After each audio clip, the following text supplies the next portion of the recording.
Charles Bénarroc, donc, que l'on va retrouver maintenant pour un livre Enfant de la batterie aux éditions Ballant.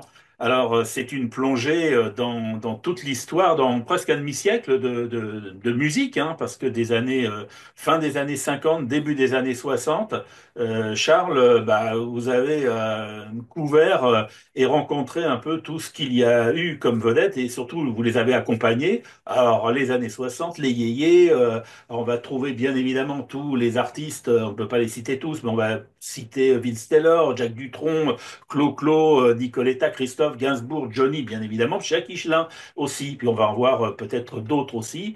Alors, comment est née cette passion de la batterie, j'allais dire des percussions? J'ai l'impression que d'abord c'est au Maroc, puisque c'est là que vous êtes né au départ. Oui, oui, les rythmes ont toujours été un peu innés, hein. J'ai toujours tapé sur des tas de trucs, sur même sur les meubles que mes parents affectionnaient, j'ai toujours tapé, quoi. Utiliser tout ce qu'on pouvait utiliser comme percussion. Et en arrivant en France, j'ai eu la chance de rencontrer Jacques Dutronc dans une boîte de dessins publicitaires. On a commencé à faire de plus en plus de musique et de moins en moins de, de dessins publicitaires, quoi. Qu'est-ce que vous écrivez dans le livre, hein, à chaque fois que les gens Mais me rencontrent, ah, t'as connu un tel, t'as connu, ah, mais comment il était? l'époque était propice à tout ça. Il y avait pas de téléphone tellement, on n'avait pas le téléphone, mais il y avait le pneu, il y avait le bouche à oreille, le téléphone arabe, comme on dit. Moi, dans cette école qui s'appelait l'EPDI, j'ai rencontré Jean-Pierre Huster, qui était le frère de Francis Huster, et qui avait un groupe avec Dutronc. Et donc, un dimanche, je me suis retrouvé au 65 rue de Provence, chez les Dutronc, et on a commencé à faire de la musique entre nous. Et puis, peu à peu, les, les, les gens ont commencé à s'intéresser à tout ça, quoi. Alors la musique à cette époque, elle s'écoutait sur un TEPAZ. Alors c'est amusant Ah parce oui. qu'en fait ce TEPAZ, c'est votre premier salaire. C'est-à-dire que c'est en payant des reproductions de tableaux de Claude Monet que bah, vous allez vous payer ce TEPAZ. Et là, bon, bah, effectivement, pas découvrir, mais pouvoir écouter Presley, pouvoir écouter tous les artistes, Bill Haley, Oui. Et Max et Roach et Art Blakey et tout ça, parce que ça m'intéressait beaucoup, beaucoup. dans le livre, il y a un certain nombre de croquis d'artistes que vous avez peints, que vous avez dessinés plus exactement, ou peints. Caricaturé, oui. Euh, Caricaturé, oui. il y a eu un moment où il a fallu choisir entre la musique et puis l'art pictural, la peinture. Bon, Gainsbourg a eu le même dilemme. Dieu merci, Gainsbourg a choisi la chanson. La peinture a dans son sein des génies, alors que on en manque pas mal dans la chanson. Et non, moi j'ai pas eu à choisir. La musique, c'était l'extérieur et les autres. Le dessin, c'était tout seul.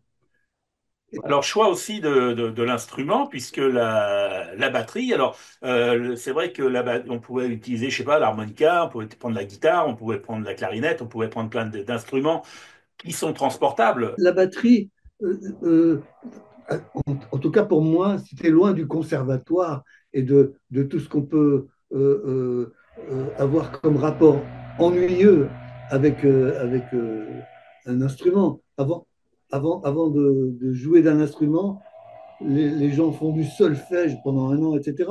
De quoi dégoûter d'ailleurs de la musique. Donc la batterie, c'était tout de suite assez récréatif. Et j'étais doué pour ça. Je me suis installé derrière et finalement, j'ai pu envisager de jouer avec les autres rapidement. Alors, être batteur, bien évidemment, dans un groupe, bien, on retrouve hein, guitare, basse, batterie, c'est en général un peu le trio de base. Et c'était un peu la base aussi de tous les groupes de ces années 60 dans lesquels vous avez participé. Les Pirates avec Danny Logan, les Chats Sauvages, les Pénitents avec Danny Boy, j'en oublie évidemment. Et les Euh, fantômes, donc. les Fantômes, oui, avec Daniel Gérard, et puis les Cyclones. Enfin, voilà, il y a des groupes, il y avait plein de groupes. Les noms dont on s'affublait sont la preuve même que le ridicule ne tue pas. Déjà, déjà. Et effectivement, les Cyclones avec Dutronc, ça a été mon premier groupe officiel, quoi. On a enregistré deux, trois disques de l'époque, des 45 tours. Et ça a lancé même la carrière de Jacques, parce qu'après, il a travaillé avec Wolfson, qui a été la rencontre de cette époque-là. Mes débuts sont décrits par le menu dans mon livre, des rencontres parfois lumineuses, entre autres, bien sûr, Dutronc, mais surtout Higelin, Souchon, Woolsey et Julien Clerc et tous ces gens avec qui j'ai travaillé et qui ont toujours été des patrons, des tauliers très respectables et que je respectais parce qu'ils avaient du talent. C'est truffé d'anecdotes. Il y a plein de petites choses pour revenir à Dutronc. Il y a le père Dutronc, papa Dutronc, qui est Ah hyper ben le père, présent, oui, qui est oui, là. oui. Et Et en fait, maintenant, à un moment d'ailleurs, bon, vous avez fait un peu une infidélité à Dutronc en allant jouer un peu ailleurs, et hop, à dégager, parce que papa Dutronc, pas content. oui, oui, oui, oui. Non, mais les Dutronc, j'ai fait le grand-père, le Jacques et Thomas, parce qu'avec Thomas, on a joué et je l'aime bien et on s'entend très bien. C'est vraiment, c'est vraiment tout un parcours. La boucle est bouclée avec lui. Et puis, il y a des. Alors, on parlait de rencontres. Alors, il y a une rencontre, à un moment, je crois d'ailleurs que dans le livre, vous dites, j'ai joué avec Dieu. C'est Vince Taylor. Parce qu'il se prenait pour Dieu. Il voulait il voulait nous laver les pieds, etc. Il se prenait pour une sorte de Dieu et pour une sorte de Saint-Louis aussi. Oui, Et, oui. mais Mais là, il faut dire qu'il avait peut-être un petit peu. Bon, c'était sur la fin de sa carrière, ça, non? Ou c'était vraiment dès le oui, à la début? fin de sa carrière, oui, oui, à la Parce fin. que je pense qu'il avait quand même abusé de beaucoup de choses, hein. Ben, on avait tous abusé de beaucoup de choses. Et d'ailleurs, ça a interféré pas mal dans ma vie à une époque. Et on en paye encore les conséquences parce que voilà, on a été junkie, quoi. Et on n'a pas traîné longtemps là-dedans, mais on s'en est sorti. Mais c'est aussi tout n'est pas négatif dans un parcours. Même ces périodes-là qui étaient un peu plus sombres. La musique vous a entraîné aussi à faire le tour du monde, parce que vous êtes parti, vous êtes allé partout. Les Gypsy Kings qui vous emmènent faire d'abord un tour du monde, après vous êtes parti au Japon avec, je crois, Julien Clerc et certainement d'autres. Vous êtes allé Oui. partout. 4 fois au Japon, effectivement, c'est un pays magnifique. Ce sont des gens magnifiques.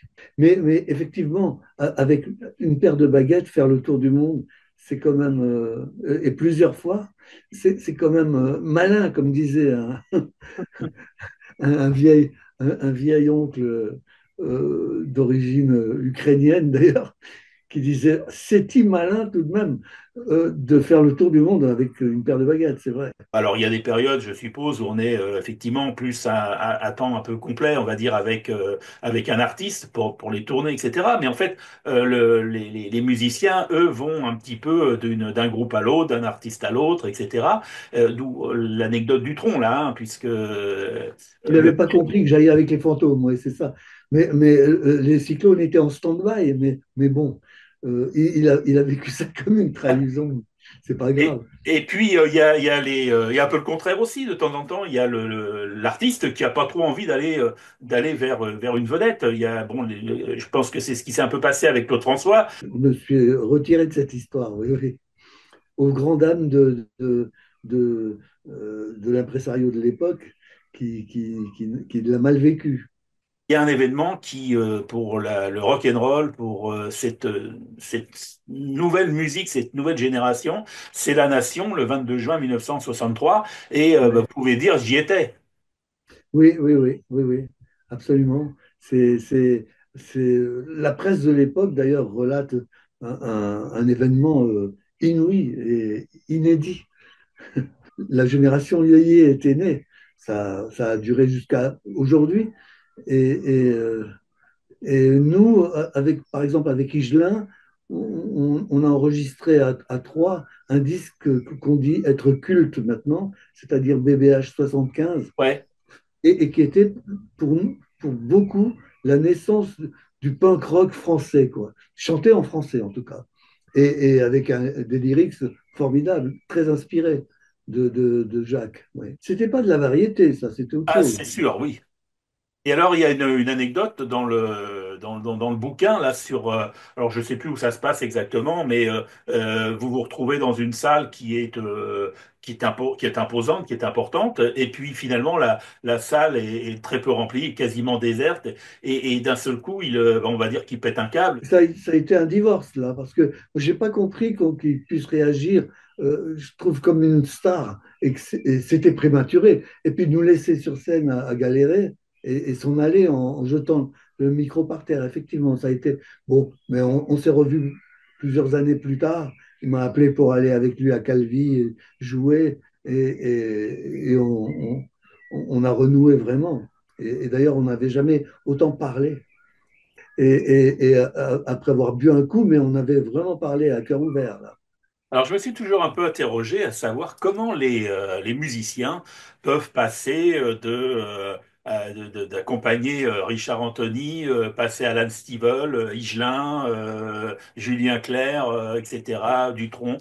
Comment on peut Comme passer? font, comme font les comédiens quand ils passent d'un réalisateur à un autre et qui entrent dans un univers. Avec Chédid, ça a été vraiment une histoire humaine aussi, par exemple. C'est souvent une histoire humaine. Avec Souchon, c'était une histoire humaine. On s'entendait bien. Et avec Woolsey aussi.